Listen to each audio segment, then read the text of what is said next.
Olá pessoal, a paz do Senhor Jesus. Eu me chamo Presbítero Samuel e nós estamos com uma série maravilhosa falando sobre as 5 lições mais marcantes na trajetória do rei Davi. E eu peço para que você deixe o like e compartilhe o vídeo para ajudar, meu querido, o nosso canal a estar cada vez mais crescendo e levando conhecimento e lições bíblicas para o coração do povo. Amém? Nós vamos ver, meu querido, que Davi ele é escolhido por Deus por causa da desobediência de Saul. Nós vimos dentro do contexto do povo de Deus que eles começam a olhar para os vizinhos e começam a desejar também, a querer também um rei. É quando o povo chega para o profeta Samuel e pede para que ele venha ungir um rei da parte do Senhor.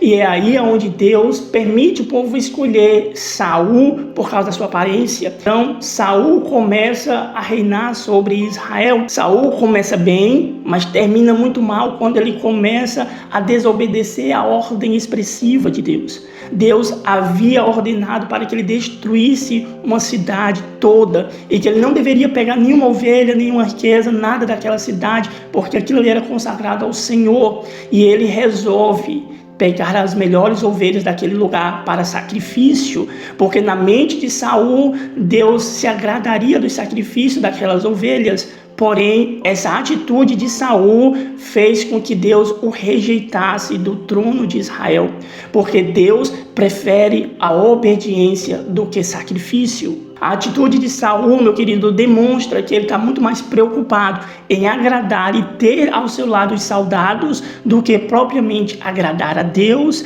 e ter Deus como aliado do seu reinado. Então ele desagradou a Deus para agradar pessoas. Ele preferiu ter os seus soldados por perto do que ter Deus no seu trono, ter Deus em seu favor, ajudando a ele a reinar em Israel. Esse pecado, essa desobediência custou muito caro para Saul, porque fez com que Deus o rejeitasse completamente do trono de Israel. Apesar de que ele permaneça no trono, mas já não tinha a presença de Deus na sua vida. Já não tinha o favor de Deus em seu reinado por causa da sua desobediência. Então nós vemos, querido, que quando nós tomamos uma atitude, uma escolha errada, precipitada, com a visão totalmente distorcida do que Deus agrada, nós podemos sofrer com as nossas consequências. Assim como Saul sofreu com essa consequência de desobedecer a Deus, achando que o sacrifício era melhor do que a obediência. Mas o profeta Samuel mostrou para Saul que Deus quer obediência e não sacrifício, porque Deus queria que Saul viesse a obedecer a sua palavra, e não que ele pegasse as ovelhas e sacrificasse para ele. Deus naquele momento não queria sacrifício. Deus queria obediência de Saul. Saul cometeu este erro. Tem pessoas que são assim, meu querido, também, que preferem agradar pessoas, mesmo sabendo que Deus irá desagradar. Tem pessoas que preferem ter pessoas do seu lado do que ter Deus em sua vida, e por isso comete atitude, traz escolhas precipitadas para agradar o coração de pessoas, mesmo que custe desagradar o coração de Deus. Mas não cometa o mesmo erro de Saul, meus queridos, de colocar o sacrifício acima da obediência. Quando o profeta fala que Deus se agrada mais da obediência do que do próprio sacrifício, Samuel também fala que Deus havia escolhido um melhor do que Saul. Melhor no requisito, não na aparência, mas sim na obediência, no temor e no quebrantamento, pois Saul tinha um coração totalmente obstinado e incrédulo para as coisas de Deus, e é até por isso que Deus não perdoa a Saul e rejeita as suas atitudes e o seu reinado, porque Saul tinha um coração totalmente obstinado para desobedecer a Deus. Eu creio, querido, que além da aparência de Saul, Deus conhecia o coração dele. Sabia que ele tinha um coração obstinado, coração duro para pecar, para transgredir, para desobedecer a Deus. É por isso que eu creio que Deus não o perdoou e rejeitou o seu reinado, porque eu creio que Deus conhecia a índole e o caráter de Saul, não se deixava ser levado pela aparência, mas pelo coração. Então Deus escolhe Davi segundo o coração, mostrando que o coração de Davi está em Deus, no temor, na obediência ao Senhor. Assim, mostrando que Saul tinha aparência de rei, poderia ter capacidade de rei, mas não tinha um coração como o de Davi. Então Deus mostra que escolhendo Davi para reinar no lugar de Saul futuramente, Deus estava dizendo: olha, eu quero alguém que tenha obediência, eu quero alguém que tenha temor, que tenha um coração quebrantado, contrito, alguém que não estará com o coração obstinado e endurecido e tendencioso a pecar, a desobedecer a minha palavra, os meus mandamentos e os meus princípios. Por isso que o profeta Samuel vai dizer que Deus escolheu um melhor do que Saul, não pela aparência, mas sim pela obediência de um coração quebrantado, contrito e com um coração que teme ao Senhor de todo o coração. O profeta Samuel agora ele é ordenado por Deus para ir à casa de Jessé de Judá em Belém, porque entre os filhos de Jessé Deus havia escolhido aquele que seria substituído por Saul, que desobedeceu a Deus. Quando Samuel chega na casa de Jessé, ele se precipita ao olhar para a beleza e a aparência de Eliabe. Ele achou que Deus escolheria aquele homem por causa da sua aparência, e também porque Deus havia escolhido Saul para reinar por causa da aparência. É aí, neste momento, que o profeta Samuel se equivoca. E ali Deus fala com Samuel, dizendo que Deus não escolhe pela aparência, mas pelo coração. Deus está enviando o profeta Samuel para ungir alguém que Deus escolheu não pela aparência, mas pelo coração. Então passa os irmãos de Davi, como Eliabe, Elinadab e Samar, e os outros irmãos de Davi.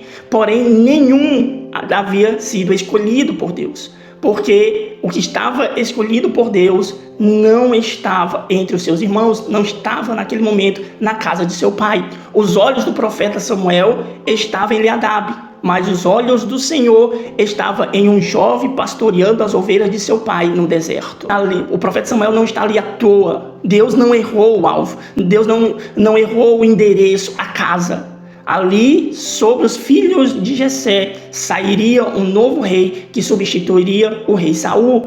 Mas já havia passado todos os filhos de Jessé. Porém, havia um que estava sendo esquecido pelo próprio pai, que era Davi. Davi não tinha a mesma beleza, não tinha a mesma aparência, talvez não tinha a mesma capacidade dos seus irmãos, que já era soldado de Saul. Mas Deus havia escolhido Davi. Então, quando o profeta Samuel sabe que ainda existe um da casa de Jessé, que não está entre os seus irmãos, mas está pastoreando ovelhas, logo o profeta manda chamar, porque ele era, na mente do pai e dos irmãos, a última opção, mas no olhar de Deus, na escolha do Senhor, ele era o primeiro, ele era aquele que reinaria no lugar de Saul. Na mente de Jessé, Davi, ele era o último, mas na mente de Deus, Davi era o primeiro, o escolhido segundo o coração de Deus. Então, quando Samuel manda chamar a Davi, Samuel diz que ninguém sentaria na mesa enquanto ele não chegasse. A honra de Davi na casa de seu pai veio por Deus. A honra veio porque Deus havia escolhido alguém segundo o seu coração. Talvez você esteja sendo rejeitado, meu querido, pela tua família, pela sua casa, pela sua família, pelos parentes, mas fique ciente, querido, que Deus ia honrar você na casa de teu pai, no meio da tua família, porque quem te escolheu, ele é fiel para terminar a boa obra. Aleluia, louvado seja Deus. Quando Davi chega na casa de seu pai, Deus testifica que é ele que Samuel deve ungir para ser o futuro rei da casa de Israel. E é aqui, meus queridos, que eu quero tirar algumas lições para nossas vidas. O que nós podemos tirar dessa história marcante da vida de Davi é que Deus ele não escolhe segundo a aparência humana, mas segundo o coração de Deus. Davi, ele não foi escolhido por Deus por causa da sua aparência ou da sua capacidade, mas sim pelo coração. Eu creio que Deus conhecia o coração de Davi, um jovem valente, corajoso, obediente, temente ao Senhor de todo o coração. A segunda coisa que nós podemos aprender na história de Davi é que Deus, ele não se importa em escolher o menor da casa. Deus preferiu escolher Davi, querido, inexperiente, jovem, para reinar no lugar de Saul do que escolher Eliadab ou Elinadab ou Samar, homens muito mais capacitados, mais belos, de aparência, diante do Senhor, mas Deus escolheu o menor da casa de Jessé para se tornar rei. Deus, meu querido, ele não tem, preocupação de escolher o menor da casa. Aquele que está sendo desprezado, aquele que está sendo rejeitado, aquele que se considera menor da casa. Assim como também Deus escolheu Gideão, o menor da sua casa. Deus, querido, escolheu você. Ainda que você ache que não tem capacidade, ainda que você ache que tem pessoas melhores do que você dentro da sua própria família, fique ciente disso, querido. Deus escolheu você para uma grande obra e Deus tem chamado na tua vida. Deus, ele não errou em te escolher. Você pode ser o menor da casa, você pode se sentir incapaz de fazer a obra de Deus, mas quem capacitará você para fazer a obra do Senhor é o próprio Deus. Então, querido, Deus não tem preocupação em escolher você, o menor da casa. A terceira lição que nós podemos aprender aqui, meu querido, é que Deus também não se preocupa em escolher alguém imaturo, inexperiente, porque nas mãos do Senhor, Davi se tornaria um grande rei da casa de Israel. Deus o moldaria através das lutas, das adversidades, dos desertos e até mesmo por meio da perseguição de Saul constantemente na vida de Davi. Deus usaria as circunstâncias para moldar, capacitar, instruir a Davi para fazer um bom reinado na casa de Israel. Deus estava moldando o caráter, a fé de Davi por meio das circunstâncias. Então Deus, ele não se preocupou em escolher alguém capacitado, que prontamente seria substituído por Saul, mas alguém que nas suas mãos seria moldado, instruído e capacitado ao longo do tempo. E é tanto que Davi, para reinar, ele passa 13 anos. Depois de 13 anos após ser ungido pelo profeta Samuel, é que Davi vai colocar a coroa sobre sua cabeça e se assentar no trono de Israel. Assim, Deus prometendo e cumprindo a sua promessa na vida de Davi. Nesses 13 anos, Deus capacitou e instruiu aquele jovem que estava pastoreando ovelha da casa de seu pai para se tornar um grande líder da casa de Israel. Por isso, Deus, ele não se preocupou, em pegar alguém inexperiente, alguém que não tinha capacidade, que era imaturo.